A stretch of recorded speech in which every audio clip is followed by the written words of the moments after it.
What's going on, guys? Welcome back to this week's first and only exclusive segment from the greatest podcast on turf. We are going to be bringing you guys our three, favorite sleepers to talk about. At the end, I'll throw in a couple guys that, are also sleepers that I will be leaving my draft with. But for this one, we are going to be talking about our three guys each that we love this season. Yeah, don't forget to like this video, subscribe to the channel if you are new. You guys have loved our fantasy football content, so keep showing it love. This is the greatest podcast on turf, fantasy football sleeper episode. This is probably dropping Wednesday or Thursday, if I had to guess. So be sure to check out our podcast from earlier in the week. We did the top 25 or so fantasy football wide receiver rankings, our individual rankings. We did in-depth analysis. We also did just a quick little recap of that on our TikTok, so follow us on there as well. And then later in the week, we are dropping our very, very short and brief NFC North Division Breakdown podcast. So without further ado, you ready to get into it? Yep. I'll start us off with my favorite sleeper this year, a guy that I am trying to leave every single draft with. That is with Ramondre Stevenson, Dre Day, Oklahoma. Shit's everywhere. Oklahoma legend. It's really simple as this. This is going to be a patient wait. He's probably not going to start, weeks 1 to 6, weeks 1 to 8. I'm not sure when New England's bye week is, but it'll probably be, somewhere around there. He's going to gradually take over this backfield as time goes on. You want to be patient when you draft Ramondre Stevenson. You don't want to drop him after week 2.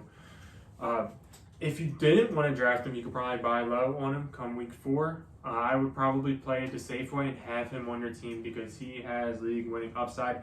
He can catch better than Damien Harris does. He's probably a better goal line back than Damien Harris is. He's probably just way better than Damien Harris is. I don't think that the New England Patriots are going to bring back Damien Harris. No. Meaning, you have to set up the guy for the future. Yep. How do you do that? You give Ramondre Stevenson the ball. Come the end of the season, he is going to be a stud, and he is going to be a potential league winner. Draft him, hold him, and chill until the end. Yeah, that's what as a Patriots fan, I've lived it. The Patriots go through so many running backs where they don't miss a beat either. They just run through running backs. Damien Harris, yeah, he was good last year. He broke out last year. I'm sure he'll probably be okay this year, but he's due for a contract. The Patriots typically don't keep running backs around unless it's like for dirt cheap.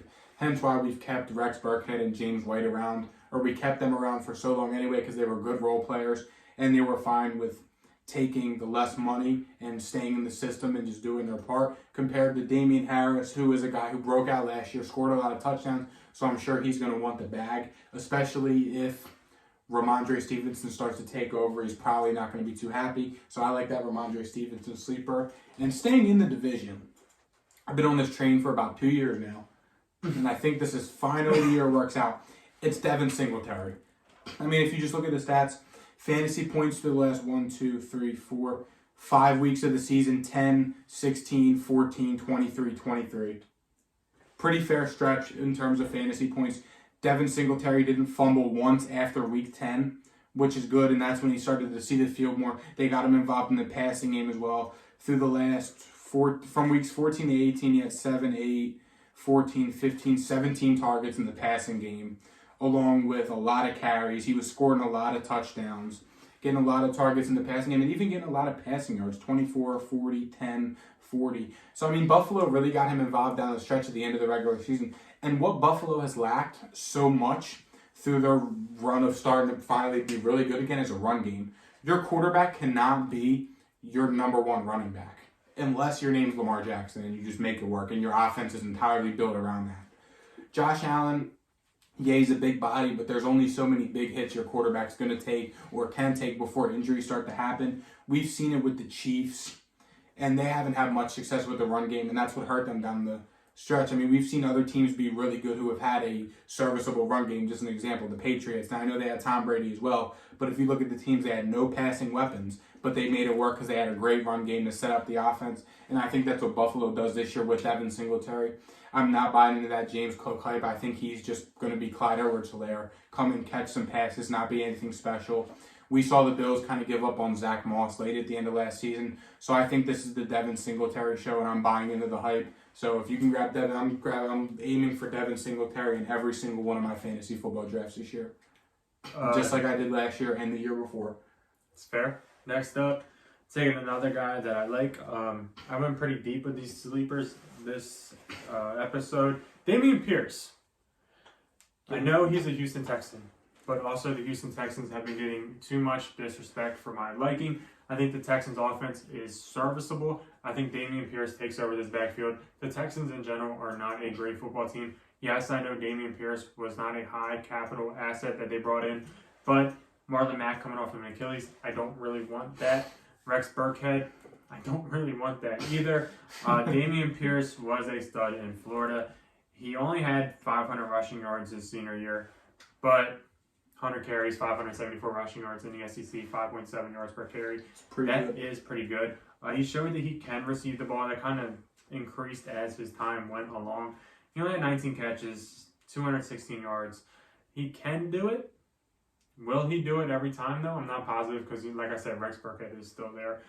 He did have 13 touchdowns rushing the football his senior year. I think that's huge because that's going to show that he is going to be the goal line guy. I believe he's 210, 220 pounds, 215. Yeah, he's a big boy. He is a big boy. He's going to be the goal line guy. He is, in my opinion, the best running back on this football team. Yeah. The Texans' offense, I'm not sure it's an offense that I want to be buying into, but people are, dropping it so bad that he's fallen too far. He's better than Marlon Mack. I would take him in your fantasy drafts, especially like double digits. If he happens to be out there in the double digit rounds, go ahead and scoop him up. It literally can't hurt you to take a potential starting running back in the double digit rounds. He might not give you great week winning upside like a Ramondre Stevenson does, but I could easily see Damien Pierce being a David Montgomery. And David Montgomery is getting drafted in the 7th round. Or 4th round, 5th round. Yes. Just because of his ability to get 10 points a game. I think Damien Pierce can get 10, 15 points a game, and if a touchdown, it could be even more. So go ahead and draft Damien Pierce in double digits, and thank me later. Yeah, I didn't go as deep as Ryan. There's a couple guys I want to say at the end, just to watch out for. But my next sleeper is Hunter Renfrow. Now, yeah, you could argue, how's Hunter Renfrow a sleeper? It's probably a sleeper. He finished as receiver 10 last year in fantasy. Pretty good. 9th in touchdowns, 1,000th in receiving yards. Oh, no, that 19th in receiving yards. That's something else. But Hunter Renfrow is a guy who I think is going to extremely, extremely thrive in this new Raiders Josh McDaniels offense.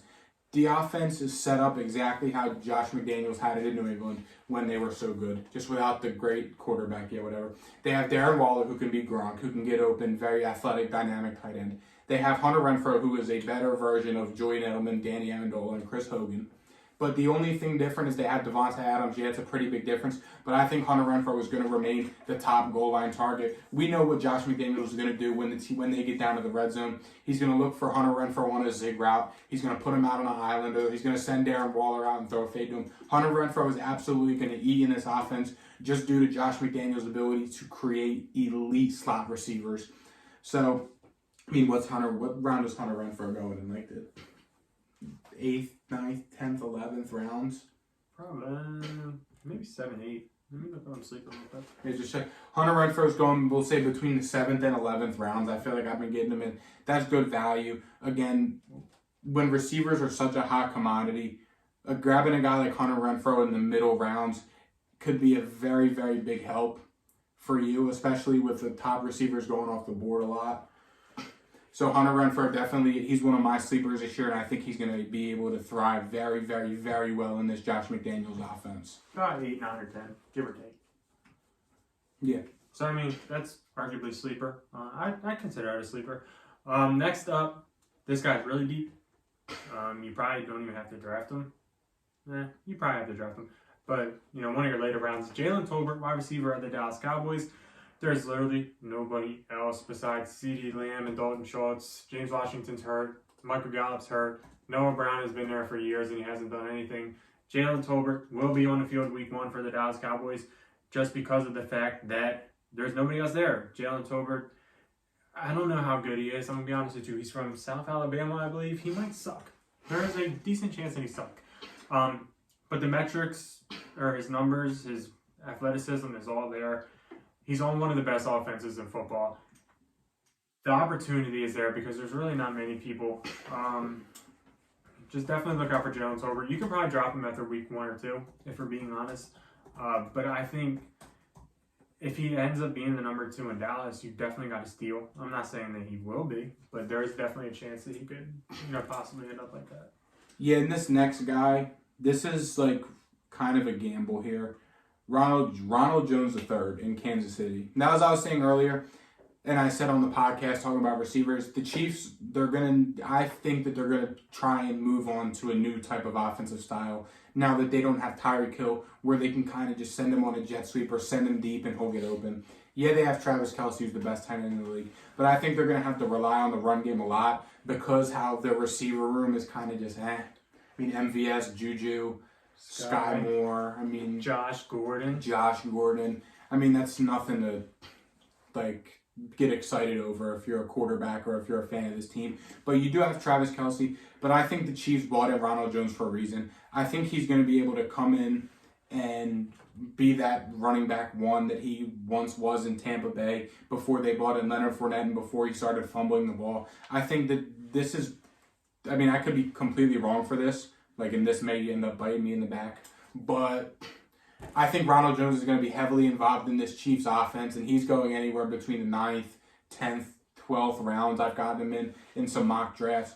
So be on the lookout for Ronald Jones. If you can get a potential, like Ryan said about Damien Pierce, if you can get a potential running back 1 especially the double-digit rounds or the late single-digit rounds, that's a good steal, especially with running backs being such a hot commodity for fantasy football because there's only 32 of them. There's about 75, 80, probably you could argue, pretty good fantasy receivers.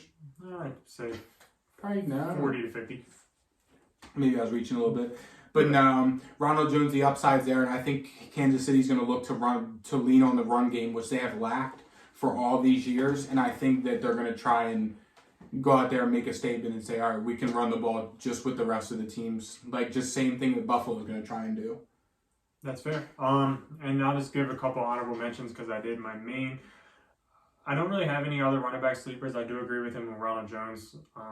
Potential Rashad White if Leonard Fournette keeps falling off the cliff. But I think Leonard Fournette's kind of back now, so that's kind of fallen off a little bit. But Rashad Bateman, I love this year. He's going around the Hunter Renfrow range. There's literally nobody else to throw the ball to. Can I say it? Who? Tylan Wallace. Yeah, no.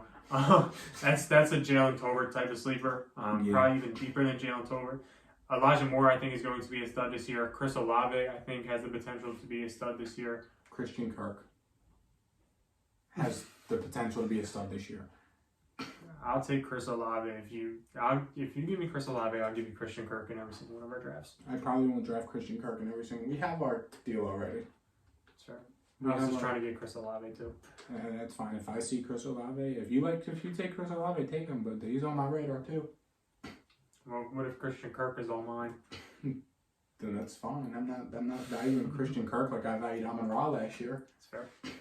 But yeah, that's probably going to do it for our sleepers. Next week, in the upcoming weeks, we're going to have our breakouts and bust candidates, our My Guys episode, guys we're leaving every single draft with, more mock drafts, which you guys loved, more divisional seasonal outlooks, and some more exciting stuff in the works right before football season. We got about a month and 1 day, actually, until the NFL season kicks off, I'm pretty sure.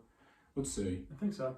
September 8th. So literally a month will be the first Thursday night game. So we got 1 month left till football season. It's the most wonderful time of the year, except school starting back up in 2 weeks for us. So our upload schedule will change. Thank you guys for watching. Thank you guys for tuning in. Again, don't forget to like, subscribe, follow us on TikTok, and we'll see you guys next week. See ya. Peace.